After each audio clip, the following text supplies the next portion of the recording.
welcome to the Sports Circuit Podcast, Episode 1. And our first topic today is going to be this past week of college football. Miles, take it away. Oh, well, I am Miles Sugarman. I am your host, or your co-host, and I'm an avid sports fan, and I'm going to start us off by talking about Ohio State and Oregon, What a game. which was college game day this weekend was there. The Oregon Duck was asking Sydney Sweeney out on a sign. That was great. But let's talk about the actual game. I'm an Ohio State fan. So I have expectations for every single game. If those expectations aren't met, you're gonna hear it from me. So we're gonna start off with, I think the offense for Ohio State in that game. Both offenses played great. Both quarterbacks played great. Yeah, Will Howard, 326 yards, 2 touchdown passes, and a rushing touchdown. Dylan Gabriel had over 300 yards and 2 touchdowns and a rushing touchdown. Both quarterbacks played flawless football, no turnovers from the quarterbacks. Exactly what a coach wants to see. for sure. Both teams made mistakes. Oregon fumbled the snap on an extra point, missed a 2-point conversion, missed a field goal. Ohio State had countless false start penalties, a ton of busted coverage, and even let a fumble on a kickoff go. And Quinshon Judkins had a fumble in the first half. Ohio State, on that drive, we were already up 7-0. We had a chance to go down and make it a 14-0 game early. Judkins fumbles. So there were a lot of mistakes in that game. And what I've been saying this week with my family who are Ohio State fans, it's better that this happens now. A 1-point loss on the road to the number 3 team in the country than it being Michigan or Oregon in the Big Ten championship game. Or even Penn State here in a couple weeks. It's just, this loss was totally preventable. Denzel Burke, Ohio State's supposedly best cover corner, gets absolutely roasted by Evan Stewart and Taz Johnson. And once again, we have Ohio State in a late game situation. We get ourselves into field goal range. Just like the Georgia game 2 years ago, Ryan Day completely mismanages that end of game, and I just can't anymore with the top 5 losses. Great, we beat Iowa by 28 points. We beat Western Michigan by 56. Great. It's Western Michigan, buddy. Stop. Great. It's Western. No. I'm not done yet. Great. Okay. But what happened in the game that mattered? What happened in the game that mattered? Ryan Day comes up short again when it matters the most. He's now 2-6 against top 5 teams, and is 0-4, or is 0-6 against top 5 teams not named Penn State. So something has to be changed here. Yeah, watching this game, before the game started, throughout that Saturday, I'm watching college football, and I'm thinking about that game all day, basically. And I'm saying, I wanted this to be a close game. I wanted it to be a good game. I didn't want this to be a game where one team completely blew the other team out, and this game did not disappoint, for sure. After the first couple of drives, I kind of realized what we were in for that night. At halftime, I think it was 22-21. So yeah, this was a very good game, but like I said, to Miles, before all this is that this is going to be one of those games where one team has to lose.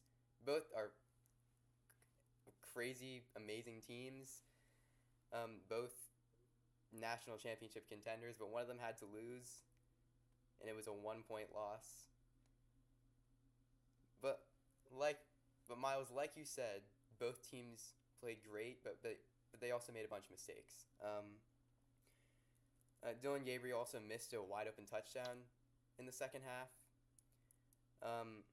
And Will Howard on that final play we'd be talking about this game a lot differently if Will Howard just slid 1 second earlier.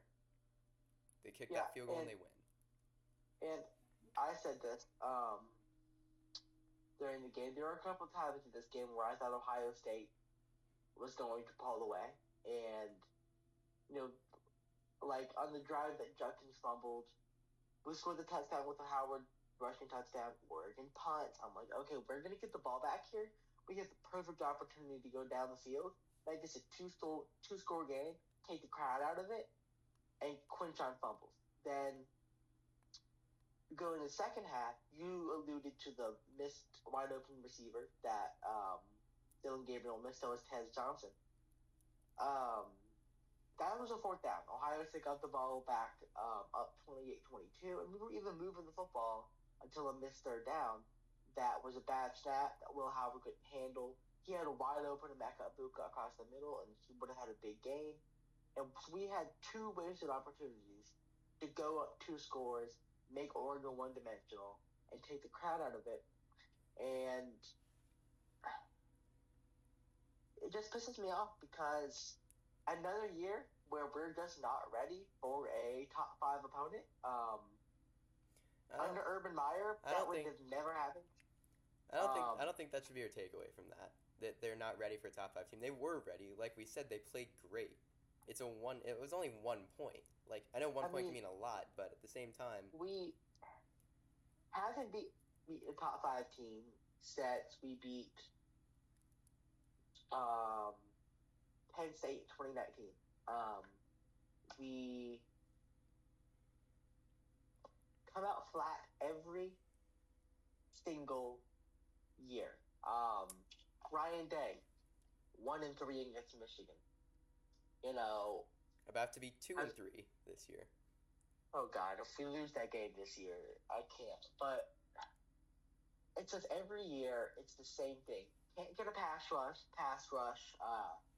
J.C. Tuimoloau, Jack Sawyer, Tyler Williams, Ty Hamilton just were non-existent on the defensive line, which made life harder for the secondary. Burke, Igbinosin, Langton Ransom, it made life hard for them, and at the end, that ended up costing us. Yeah, if you look at the top 5, the Big Ten's insane this year. You look at the top 5, 3 of the top 5 are in the Big Ten, the others being from the SEC, but I think what my takeaway from this game is not that one team isn't or is ready, but that both teams are ready for the challenge. No matter what their past record is, I think Ohio State is ready. At least this year, I think they are. What would have set me... I would be saying the same thing if we had won this game. It's just that I've seen this as an Ohio State fan since Ryan Day got hired in 2019. I've seen this story. Now, there are games like the Clemson game in 2019 where we got absolutely hosed by the officials. And the 2022 Georgia game where I feel like we were the better football team in that game, and just Georgia got a lot of lucky breaks in that game, and they ended up winning. It's just a lot of the time, 2022 Michigan game, last year's Michigan game, 2021 Michigan game, the Oregon game, where it just felt like not everybody was ready. And that falls on the coaching staff. And it felt like the secondary in this game just wasn't ready. The defense in general wasn't ready. And Dan Lanning, to his credit, had a lot of tricks up his sleeves, like the 12 men on the field penalty, which I really think was kind of stupid. And that little onside kick he did, I think he had a lot of tricks up his sleeve, which won them the game. But, and I was alluding to the mistakes. I think the Jeremiah Smith offensive pass interference call was, for that moment, a very questionable call. And yeah, so it's just so many things like that where if you want to win a national championship, you can't have these little mistakes going on. Can't be doing that. I'm not saying like every team's gonna have a false start or two during the game. That's gonna happen. Snap count's gonna be off. Motion's gonna get messed up. It's gonna happen. Happens to the best of us. But you can't just be having 2 false starts and a sack on the same drive and then be stuck in 3rd and 25. Right. And to be honest, right after Oregon kicked that field goal near the end of the game, on their last drive, I was honestly thinking that Ohio State was going to win. I'm thinking they have really if you're a top 5 team, have all the time in the world to get into field goal range right here. And even with both offenses playing great, I thought this was Ohio State's game, and right after it ended, I was kind of shocked that they didn't win, because if I'm talking about that last 2 minutes there, I'm thinking Ohio State's in a great spot right here because they have the ability to go down the field fast, but this wasn't a situation where one team was better, one team wasn't. This was just a situation where one team ran out of time. It's not even that. You can put that in the coaching. We got the ball to the 25. Jason Fielding's career long was 48. That was a 45-yard field goal. And what I'm doing there, we didn't do this against Georgia. We should have done this here. Don't throw the football. You run the football, or even better yet, take a knee. Do something to where you don't lose 10 yards. If you get back to the line of scrimmage and you just take the time down until the field goal, call your timeout and kick it, do that. There is no need to throw the football there. On a run, worst case scenario, you lose 2 or 3 yards. That's worst case scenario though. But then we can commit the 15-yard offensive pass interference penalty on Jeremiah Smith. Yeah, you think of, in that situation, passing versus running the football. Running the football, like I said earlier, worst case scenario, you lose 2 or 3 yards, but on a pass, worst case scenario, pass interference penalty, which was what happened. Quarterback gets sacked or an interception is thrown. In that situation, you don't throw the football. No, yeah. When all those horrible things could have happened. Yes. So let's shift our gears here. There's a few teams you got to talk about in college football right here. I'm going to start with the LSU Tigers. In the Ole Miss game. What am I supposed to think of this team?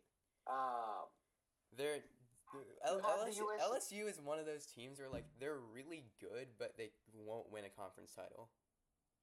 They're really good, but they unfortunately play in the SEC, where you have Georgia, Texas, Alabama, in Tennessee.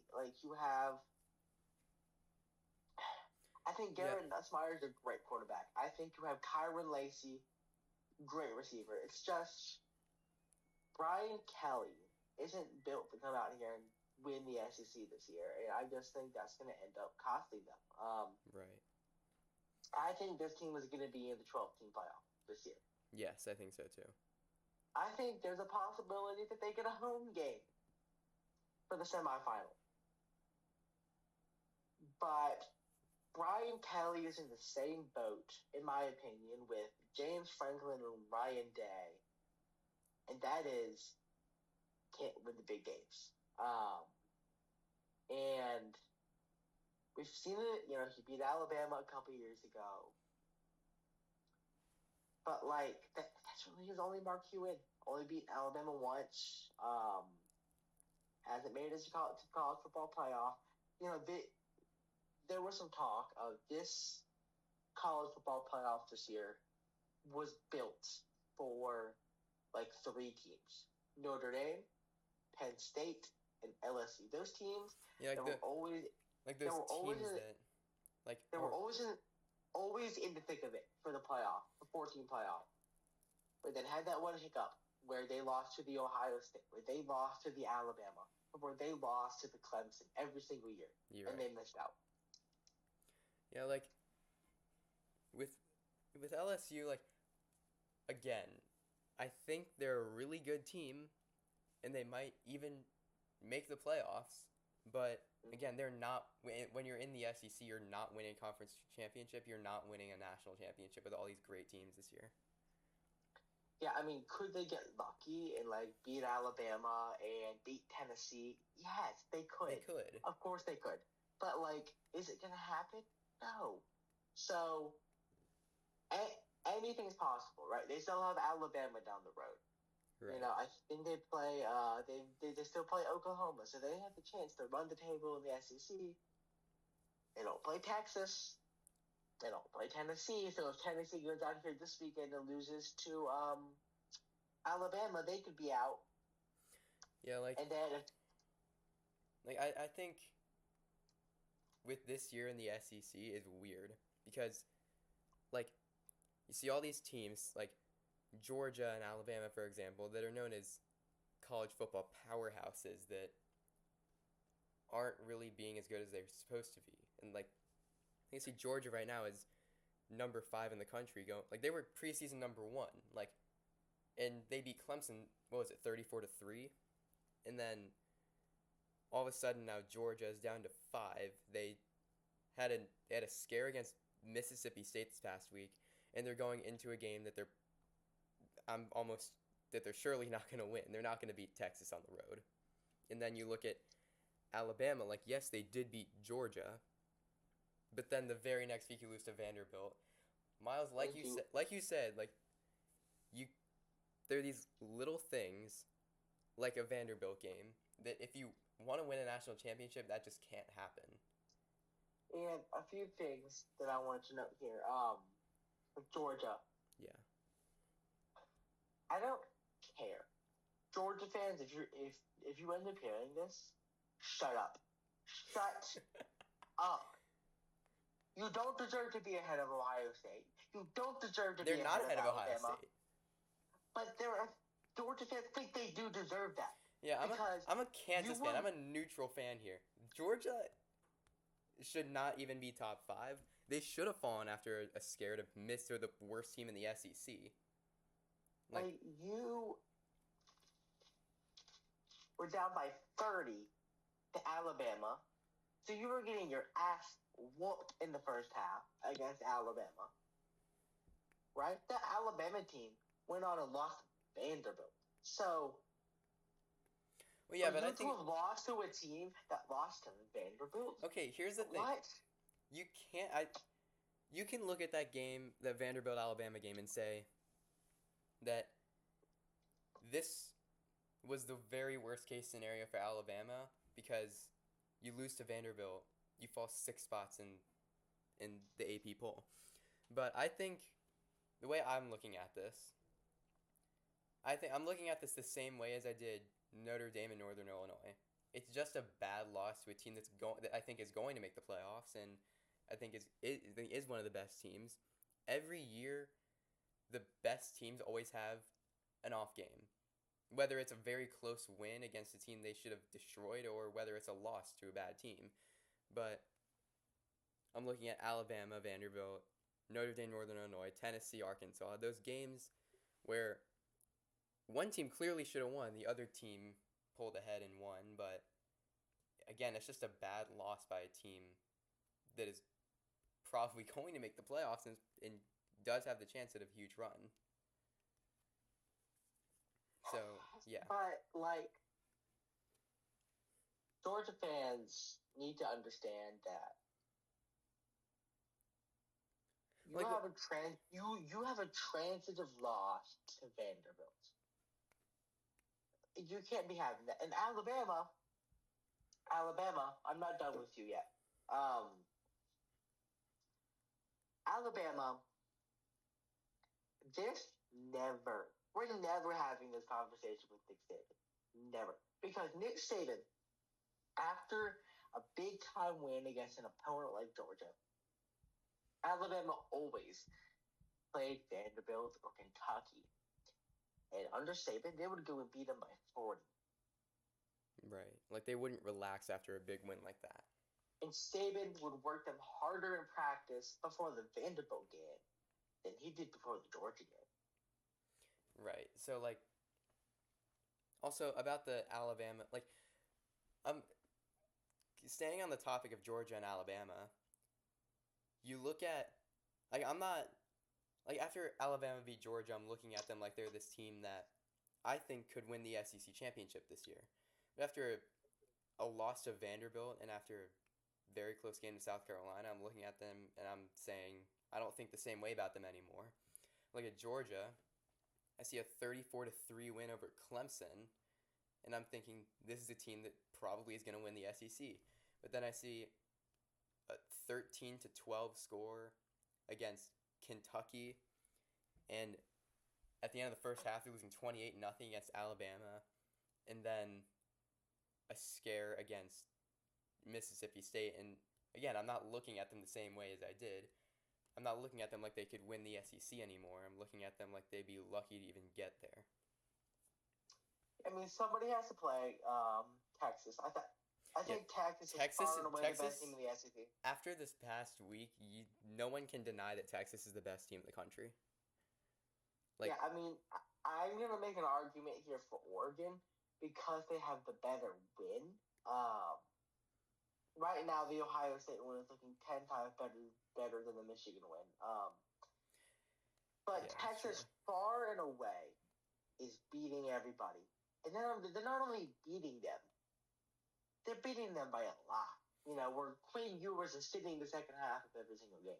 Yeah, like you look at Texas right now, and like you look at their past games. Have they had a point where there was even a chance, there was even a chance that they lose? Like, you look at their schedule and say no. Like, you go in the Red River rivalry against Oklahoma. Oklahoma scores a field goal to start the game, but then 31 or 34 unanswered points. Like, a team like Georgia is not going to do that this year, but Texas, I'm looking at Texas and I say, I'm thinking the complete opposite of Georgia and Alabama. With Texas, I'm thinking, I think, like, I'm going to be disappointed in them if they don't win the SEC, or if they don't at least make it to the national championship game, because of how good they've been this year. And I look at every other team and I say they've had, like, a game that, a scare, or a game they lost that they should have won. I don't see any of that with Texas. I agree. Yeah, so I think right now my picks to win each conference go as Texas, Ohio State, Clemson, and BYU. Like, I just think those are my four conference champions right now. Those are the four best teams. Well, I think Oregon's the best team in the Big Ten, but it's hard to beat the same team twice. Right. So if they do get a rematch against Ohio State, I think Ohio State will win because it's closer to home. They're going to have the fan advantage in that game, and I just think it will be Ohio State winning a close game. But to anything else you have to add? I got to add my conference champions too. I mean, touche. Of course, Texas for the SEC. You can't really argue against it right now. I think for the Big Ten, they're, like I said, in a weird spot where you could say three different teams right now, and there isn't a huge argument against any of them. Oregon just beat Ohio State. Ohio State is arguably the best of all of them. Penn State is the third best team in the country and are 6-0. I mean, you know, another team. Don't be out here sleeping on Indiana. They're undefeated. They're undefeated. Indiana looks better than Penn State. I'm sorry, but it's realistically going to come down to Ohio State, Oregon, Penn State. And I Yeah. think if Penn State loses to Ohio State, Yeah, I Ohio have State will Ohio win. State winning the Big Ten. In the ACC, I have Miami. They've looked great this year. 25-point comeback against California. I just think they look great this year. I really like Miami, and I think they're ACC champions this year. And for the Big 12, as a Kansas fan, it breaks my heart to say this, but Iowa State is winning the Big 12 this year. I think they're ninth in the country, I believe. Yeah, Iowa State's 9 in the country, and no one is talking about them. I think they could. I mean, the Big 12 is gonna have the 4 seed. I'm pretty sure. So, yeah, I think Iowa State takes that spot. They've been great this year. Don't really have an argument against them. And is that it for college football? You got That's anything it for else? college football. So let's shift our focus to college College basketball. That season start. Actually, North Carolina played an expedition, beat Memphis last night. When's Kansas, Arkansas? I think that's the 22nd. So I think that's next week. Yeah, it's next it is. Tuesday. And I'm just gonna go ahead. This is gonna be a little quicker. A little bit, but not much. We'll also talk about like conference champion stuff with college basketball. I mean, obviously. So we have our rankings. Yeah, we have the first official Monday. AP poll for basketball. And you know who's leading it? Rock Chalk. Jayhawk. Kansas is up there. Bill Self absolutely cooked in the transfer portal. Zeke Mayo, Riley Griffin, AJ Storr. All these great players to add on, and also some of your best players returning. They look great right now. So Miles, when you look at the college basketball first preseason AP poll, what is something that really stands out to you in terms of underrated teams, overrated teams? Overrated. Nobody more overrated. Every year, the Gonzaga. Yeah, right. Please, somebody tell me how they gonna vote for the number 1 team in the country. Please tell me that. Their schedule's weak. Then they're not gonna do it. Gonzaga is the Philadelphia 76ers of college basketball. Yeah, it's every goddamn year. They're the Penn State. It's just like every single year. Anyway, and you asked me about underrated. I have 2 underrated teams. The Rutgers Scarlet Knights and the Florida Gators. Right. Both are ranked in the top. Something I've noticed about the AP poll is that, especially in preseason, the voters do not like high usage freshmen, and that's exactly what Rutgers is. They have 2 great freshmen coming in. I think both will be great, and I think Rutgers will climb in standings in the first couple weeks. But yeah, I mean, this is just preseason. But I'm gonna point out Rutgers' schedule here. Wagner, St. Peter's, Monmouth, Merrimack, at Kennesaw State. I don't know why they're playing at Kennesaw State, but when's their first real test? So they're gonna start 5-0. Yes. Their first real test is against Notre Dame. Really? Like yes, it is a step up in competition. Again, but it's still Notre Dame. Yes, yeah. I mean, it's gonna be nice because they're gonna be able to see that step up in competition because the next 2 games, Alabama and Houston. So yeah, they're not gonna Alabama's second, Houston's 4th. So if you want a chance to win one of those 2 games, I think it is good that they get the first 5 games against lesser opponents. Get your feet under you with all these freshmen. Then you get a challenge per se against Notre Dame. See how your team faces adversity. But guess what? Alabama, I think, is a home game in Piscataway. Oh no, it's in players. It's in MSG. Oh shit. But you know what? If Rutgers is really good at that point, their fans are going to come down to Piscataway and show up. What are you thinking of Rutgers if they beat one of Alabama or Houston? If they win one of those games, what do you think about them? If they beat Alabama, and lose by 5 to Houston, and they're still number 25 at that point, put them up to number 20. Yeah, like, I think... Because at that point, if you could beat Alabama, Nate Oates that team, and have a close loss to a really good Houston team, or the other way around, oh yeah. Yeah, great team. Like, I think those are the games where a close loss could... Like, I think I could argue that a close loss to one of those teams could slightly rank them up, like maybe one spot. Because, again, it's Alabama and Houston. They're two of the top 5 teams in the country. Yeah. And so you play Alabama, Houston, and then you come out of those games, and your first conference game of the year, you got to go to Columbus, Ohio, and play Ohio State, who got so much better this offseason. Jake Diebler, what he did with this team this year, he made them so much. He made us so much better. So you have a 4-game stretch of Notre Dame, Alabama, Houston, and Ohio State. I think if they win 2 of those games, if they win 2 of those 4 games, then I like them as a team. If they lose all 4 and end that 5-4, then it's clear that they're one of those teams that's just gonna win against the bad teams, beat up on the bad teams, but then lose when it matters. I mean, and they had so many opportunities to prove themselves this year. I think their freshmen are one and done this year. Yes, so. And you have so many chances to prove yourselves at Ohio. You have Alabama, Houston, Notre Dame, at Ohio State, at Indiana, Purdue at home, UCLA at home. Yeah. At Purdue, at Michigan. So I think you have a lot of chances to go into tough atmospheres, play tough teams.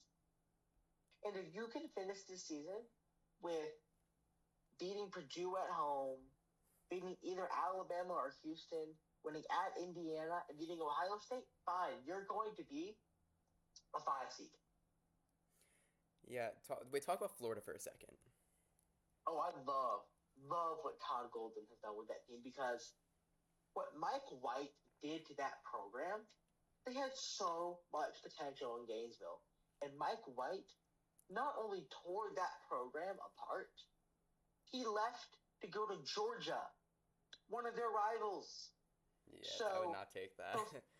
So for this Florida team, you start the season off, South Florida, Jacksonville, Grambling, at Florida State, Florida A&M, Southern Illinois. You should be 6-0 coming out of those games with a reasonable test in Tallahassee. Right. Then you play Wake Forest, Virginia, Arizona State. I can realistically see them being 9-0 going into the game against North Carolina. And I think that's gonna be a good game. I mean, I'm also really high. I'm really high in Florida. I'm also really high in North Carolina this year. With Carolina, can Hubert Davis live up to because they made the Final Four his first year, started the next year off ranked number 1, missed the tournament entirely. Yeah, so, you can't do that. So I get that you're North Carolina and you're leaving an imprint left, or you're trying to fulfill the expectations set by Roy Williams. But guess what? You start the season off with a 40-point win over Elon, and then you're traveling to Allen Fieldhouse. If they can go into Allen Fieldhouse and win, then you could argue that they could win the national championship. But if they go into Allen Fieldhouse and lose on a buzzer beater, that's not going to kill your season. It's not. Again, Kansas is crazy in Allen Field. It's one of those arenas that you're just not. You go into that game thinking you're going to lose, even if you're a team like North Carolina. And if you lose that game by a buzzer beater, second game of the year at number 1 Kansas, nobody blames you. Because you still play Alabama, you still play Florida, you still play UCLA, and you have 2 shots at Duke in February and March. If you lose that game to Kansas, beat Duke once, and beat Alabama, UCLA, and Florida, you're going to be a 1 seed. Yeah. No way. Anyway, but Yeah. Um, So you're high on Florida and on Rutgers this year. Florida, Rutgers, Carolina. I would be high on Ohio State, but we start the year off with Texas. Please, Lord, beat that team. Beat Texas. Conference schedule isn't easy, but conference schedule is pretty favorable. So let's see what happens with Ohio State this year. I expect subtle improvement this year, though. It's just what I expect. So let's go into major conference winners this year. As for underrated and overrated for me, it's weird because for me, I think my I think my underrated teams, like my both of my underrated teams are in the top 10. And it's hard to say that a top 10 team is underrated if they're in the top 10. But Mm-hmm. my teams are Duke and Baylor. I think like again, as I said about Rutgers, the AP poll does not like high usage freshmen. And again, like Rutgers, that's exactly what Duke is, but a lot better. Like you talk about Cooper Flag, I think he's going to be great. I think he's going to disappoint based on what the expectations we're putting on him. I still think he's going to be great. And I think Duke will.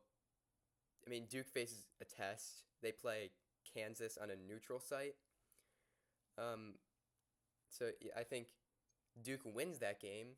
They're easily a top 3 team. A close loss does not drop them too far. I mean, I think, again, the Duke faces a test every year in Carolina. As of right now, it's a top 10 matchup.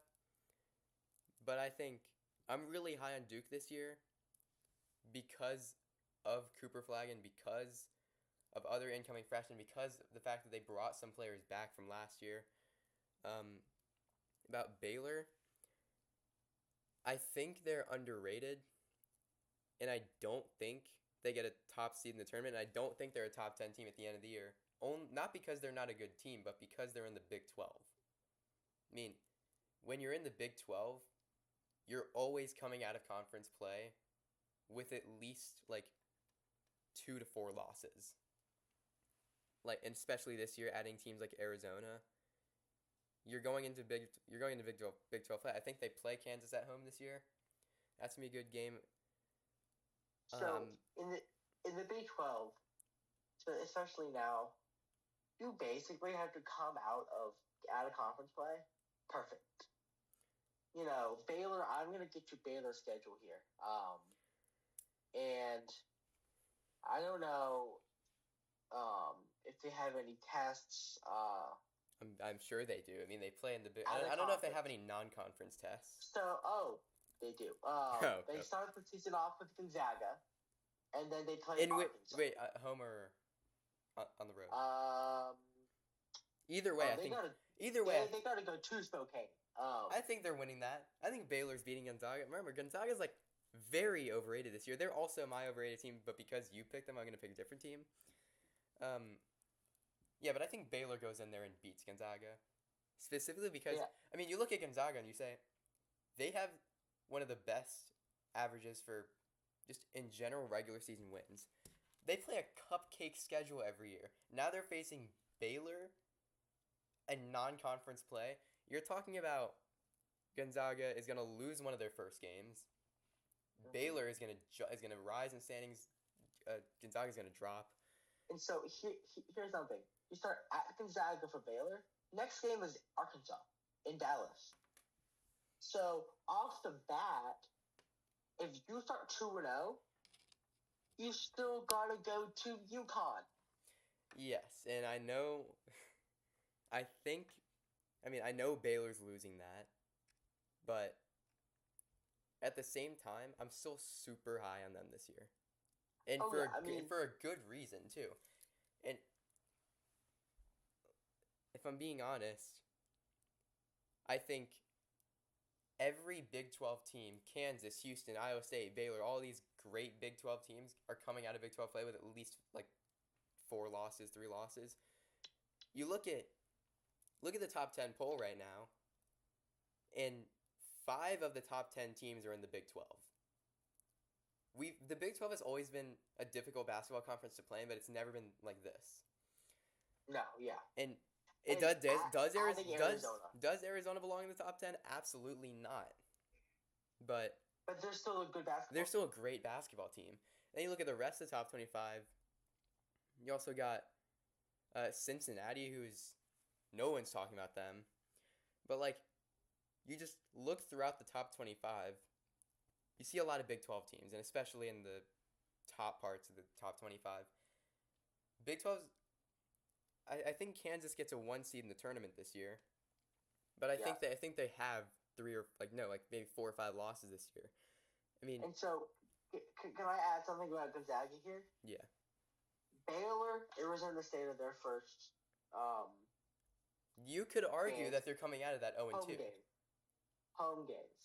I think they will lose to Baylor, but beat Arizona State at home. Yes. Then you play UMass Lowell, San Diego State, Long Beach State at San Diego State. That's a tough That'll game. be a challenge, but they'll win. Yeah.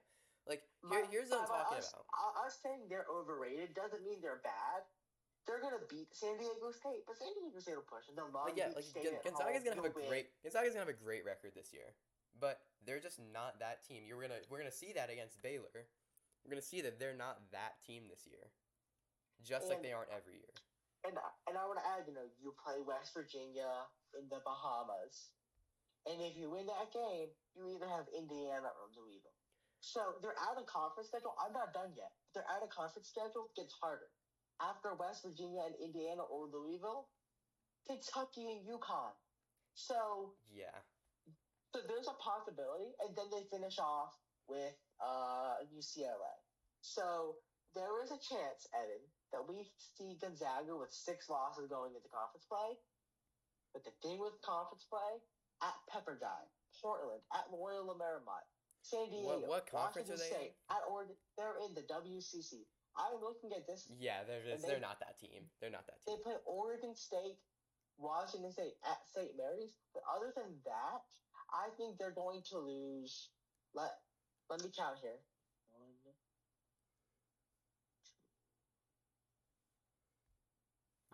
So yeah, they're going to lose 5 games. All of them are going to be out of conference. Right. Let me talk about my overrated team real quick. Yeah. Of course, I think Gonzaga's overrated, but because you picked them, I'm picking a different team. I think this team is a very solid roster, and this team is Purdue. I think they've relied a lot on Zach Edey. After losing him, I think they're gonna be they're gonna be a good team. They're gonna be a great team, in fact, but they're not number 14 in the country. Like, I put them fringe top 20, but again, they've relied too much on Zach Edey to just lose him and still be this good. So, something a little out of our thing here. There's some breaking news that just got broke that I want to talk about. It's not sports related, actually, but we're all very familiar with the band One Direction.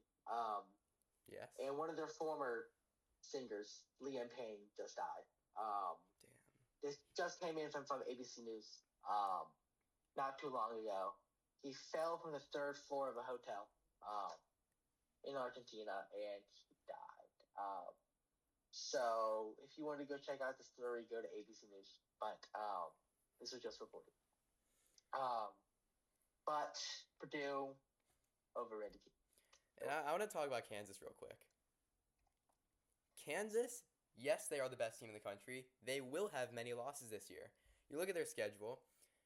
They play Houston, Iowa State. They play Duke and Baylor and Arizona and North Carolina. That's most of the top 10 right there.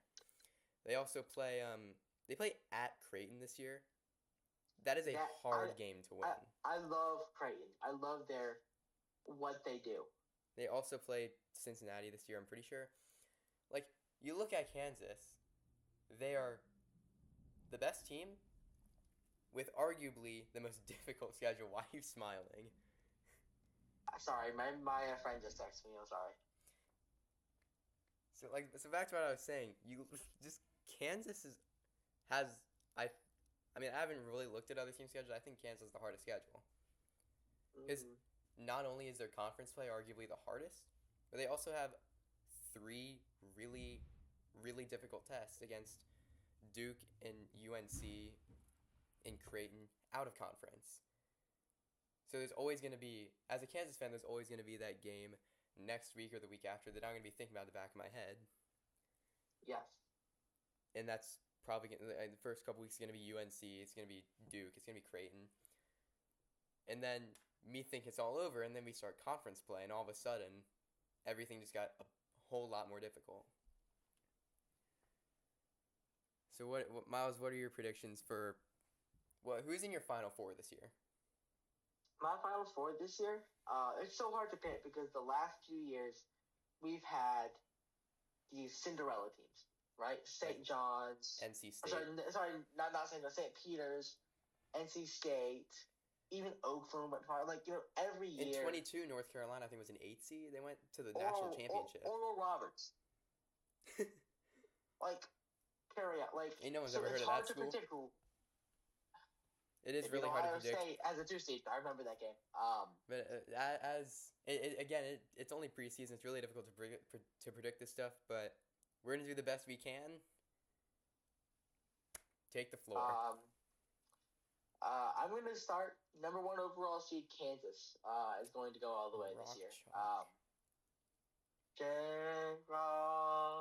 That's so creepy. I'm so that's so creepy. I'm sorry. It is. When I hear the rock, oh, okay, stop, it's scary. Yeah. So you got Kansas. I'm getting so many texts right now. I'm so sorry if I seem distracted. You remember Noah from In the City? He's sending me texts on his basketball team. I have people texting me about Liam Payne. I have so many people texting me right now. I'm sorry. You handle that. I'll talk about my Final Four. Yeah. Of course I got Kansas up there. As a Kansas fan, I can't not have them up there as a team that's always good at basketball and is the number 1 team in the country going into the season. I have my 2 underrated teams in there. I have Duke and Baylor. I think Baylor's really good. I think Baylor beats Houston in conference play. I think Cooper Flagg is gonna have a legendary freshman season. I think he goes to the Final Four with Duke. It's Kansas, Duke, Baylor. And as much as I want to put Alabama up there, how can I not put UConn up there right now? Back-to-back national. They're my national championship because I just can't go against them right now. It's really difficult to go against them. But like I said, as a Kansas fan, I can't not pick Kansas to win the national championship. We're going to tell you this ranking is going to look a lot different even after week 1. After week 1, this is going to be completely mixed up. Yeah, that's my Final Four. I think Kansas does win. I mean, it's hard to say that Kansas is going to win the Big 12 right now. But if I do have them as a 1 seed, I have them winning the Big 12, so by default. I think Alabama wins the SEC. They're the number 2 team in the country. No more needs to be said. I think, UConn does win the Big East, but Creighton puts up a good fight. Yeah. In the ACC, this is an interesting one to talk about with Duke and UNC. Yeah. This is a coin flip. This goes either way here.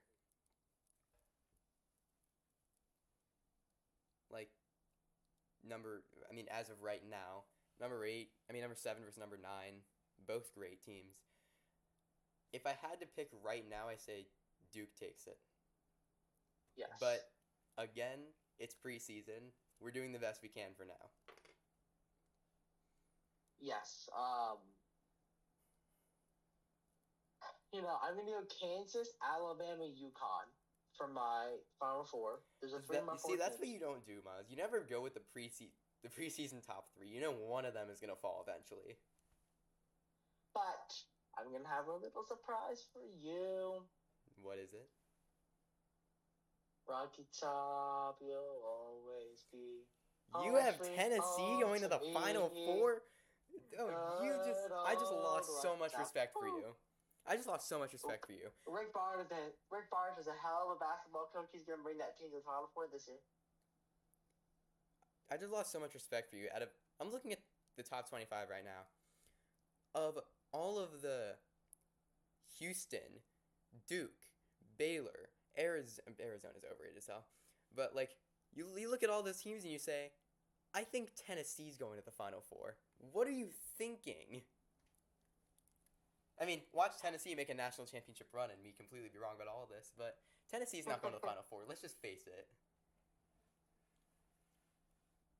Like, okay, whatever you say, all right. Whatever you say, little buddy. Fine, but little buddy, don't even. Okay, is that it for college basketball? That's it for college basketball. And we got one more topic, I believe, and that is the NBA. Yes. And let's start out with the hometown boys. Atlanta Hawks. Atlanta Hawks. That was terrible. We're gonna start out. I'm wearing my Bogdanovich jersey today. The one that came 2 weeks. The one that came 2 weeks late. A month late, actually. Thank you very much. Get your facts right. Okay, so first of all, let's talk about takeaways from the first 2 preseason games.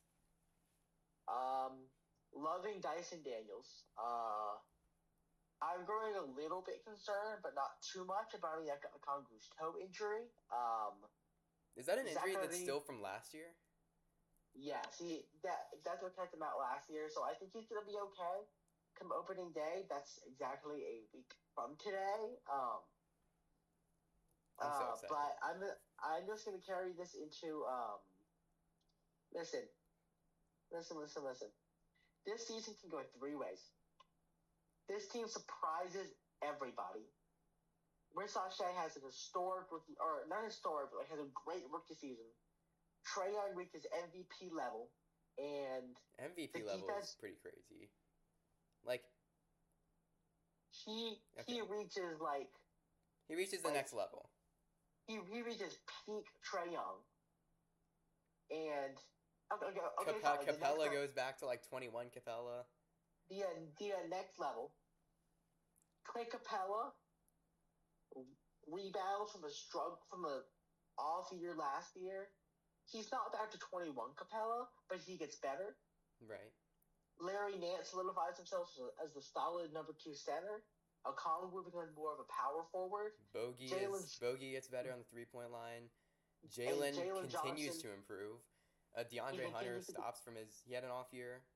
He can come back. And maybe he's better off the bench once we elevate Versace into the starting lineup.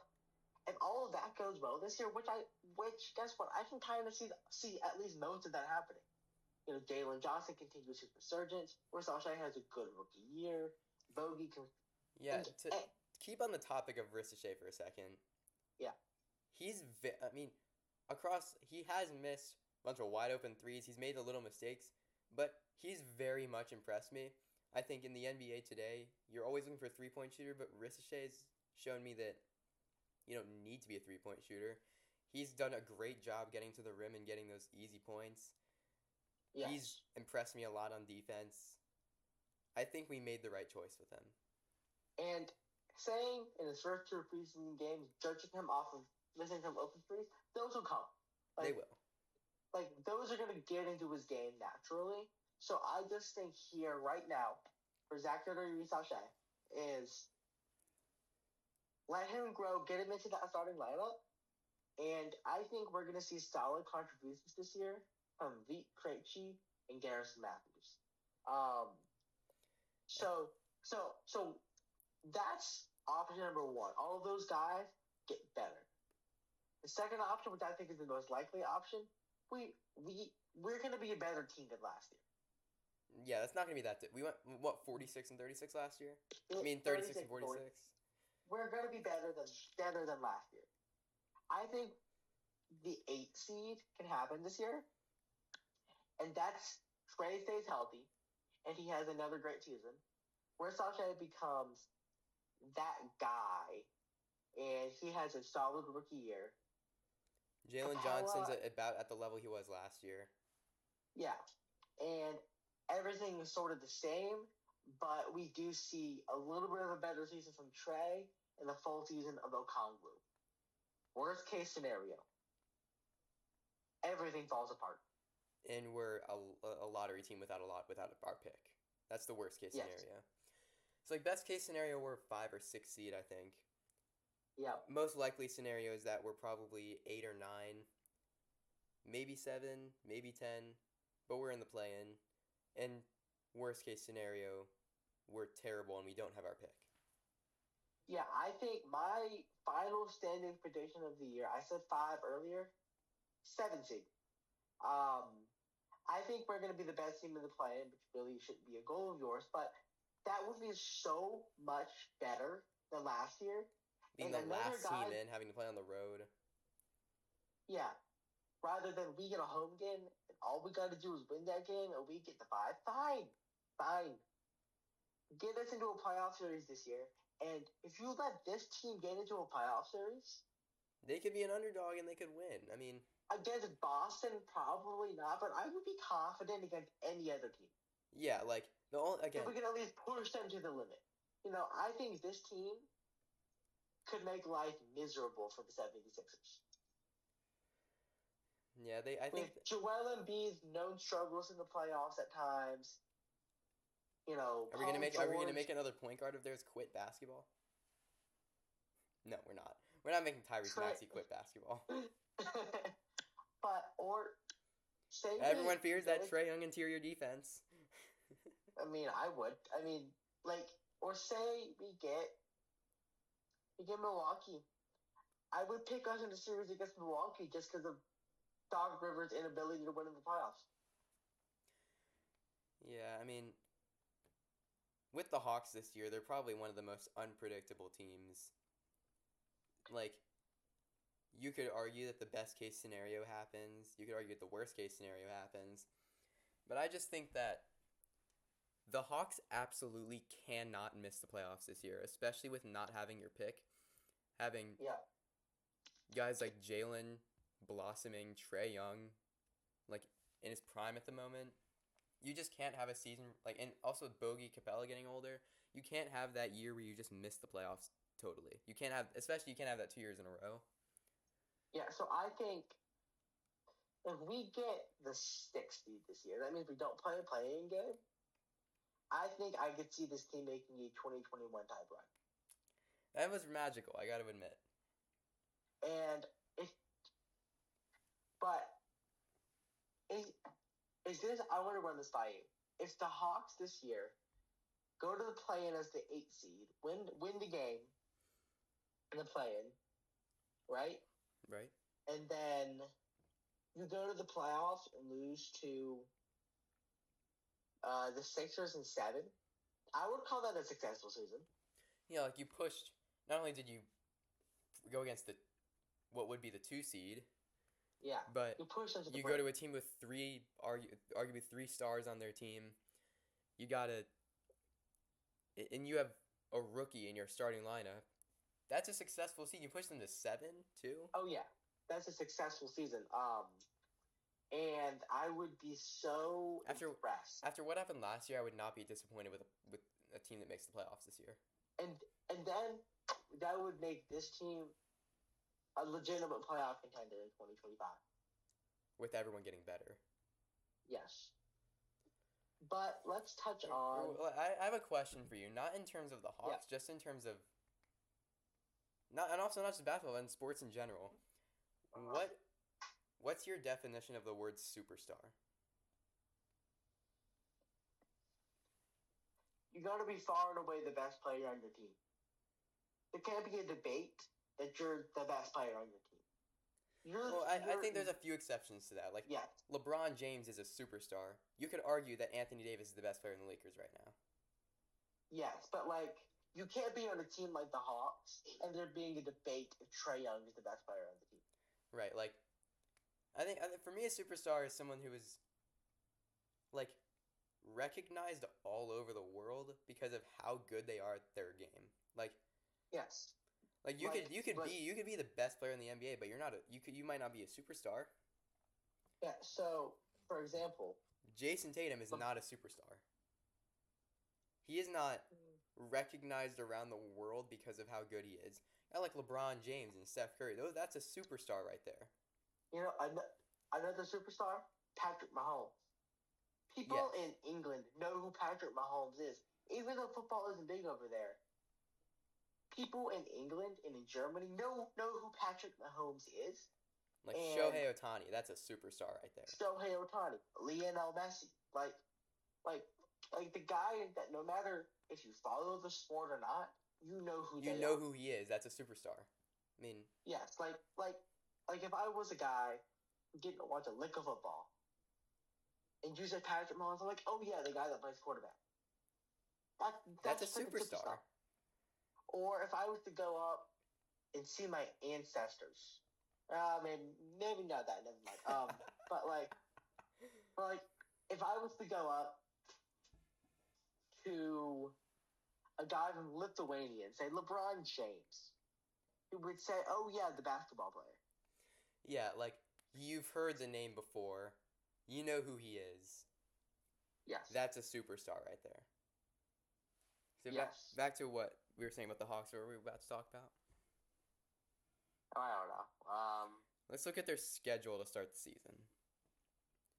Yes. I think they could start the season 5-1. You play Brooklyn and Charlotte. For some reason, the Hawks can never beat the Hornets, but let's move past that for now. I think that's a 2-0. They play at Oklahoma City. That's a loss. 2 games against the Wizards. 1 at home, 1 on the road. You got to win both of those. There's no excuse to lose to the Wizards this year. They play the Kings. You could... Maybe that's a win. Maybe that's a loss. That's a toss-up. I think that's a win, especially because it's at home. Next game is at New Orleans. I think we're more likely to lose that game, but who knows? But New Orleans is a team like us, where they're unpredictable. I think they're in a similar position as us, where I wouldn't be shocked if they were the 5 seed in the West. I wouldn't be surprised if they were the 8 seed in the West. I wouldn't be surprised if they were the 12 seed in the West. Yeah, same with me. That's the same as the Hawks. What do you predict in terms of NBA? Who's your MVP this year? My MVP of the NBA this year, Nikola Jokic. Wow, you have him winning 4 MVPs. I think Jokic gets that MVP. Here's what I don't like about Jokic. I don't not like this about Jokic, but it's weird for me about Jokic. You think of other players in NBA history who've won 4 MVPs. You look at LeBron, Jordan, Kareem. You look at all those players, and you say, you can't. I don't think you can really put Jokic in a conversation with Jordan, LeBron, Kareem. No. He's. I'm not saying he shouldn't win MVP. I'm just saying it's really difficult to look at Nikola Jokic and say he's won 4 MVPs in his career. That's what's difficult for me about it. Because my MVP this year is Luka. Okay. 30-point triple-double. I think Dallas is a top 3 seed in the West this year. I can't not pick him after what he did last year. Yeah, I agree. So, and last but not least for this episode, who's winning the championship? In the NBA Finals, in the East I have Boston, in the West I have Oklahoma City. This series will go 7 games. Both teams will defend their home court. I do think Boston has home court for Game 7. I do think they win the championship. I have the Celtics winning in 7 in the NBA Finals. They go back-to-back this year. And for me, I think that is a great finals matchup. But for me, the NBA Finals this year, in the West, this is going to surprise you. They're going to see the Minnesota Timberwolves. I knew you were going to say something like that, and I think Minnesota's the most overrated team this year. Like Gonzaga, they're a great team. They're just not championship level. And out of the East, they're going to see the Celtics because I just can't pick against Boston. Boston wins that in 6. I think Minnesota puts up a fight, but Boston's just so good. Here's what I think about Minnesota. Anthony Edwards, great, amazing young player. First of all, he's got to shut his mouth sometimes. Yes. He's a great player. I love Anthony Edwards, but I think with the trade with New York, they got worse. It's not necessarily that they lost Karl Anthony Towns, it's that you now have Rudy Gobert as your primary center. You lost so much shooting and so much presence in the paint. You can't win with Rudy Gobert as your prime center there. I agree, yeah. I do think they make a conference finals run. I think there's a lot of good teams that come out of the West. It's really hard not to put Denver in the conference finals, but with Oklahoma City and Minnesota, you can't. I mean, Minnesota's going up there and they're going to make the conference finals. So is Oklahoma City. OKC in 6. I think the West is just so stacked this year. You got Minnesota, Denver, Oklahoma City. You also got Dallas. And a sleeper team this year is the Houston Rockets. You just got those. Agree with that. You got so many good teams that even the team that made the finals last year, I think, is not even making it to the conference finals this year. Because unlike like the 2022 Celtics, it's not about what they did the year before. It's about what they are now. Like you look at the 2023 Celtics were favored to win the championship because they made it to the finals and put up a good fight the year before and only got better. But I think this year in the West with Dallas, I think they get better either way, especially with guys like Derek Lively, those young guys. But with how much better the rest of the West is getting, I can't have Dallas in the conference finals when you have guys like Anthony Edwards. And I think the Thunder make it no matter what. It's just about their opponent. Okay, and you could say Minnesota's gonna be their opponent, Denver's gonna be their opponent, Dallas gonna be their opponent. Any one of those 3 I'm fine with. But it's going to be one of those 3 no matter what. Yeah, I agree. All right. From Sports Circuit, I am Miles. And I'm Evan. It was nice being able to spend this last hour with you. That was an hour. Us talk, and hope to see you again soon.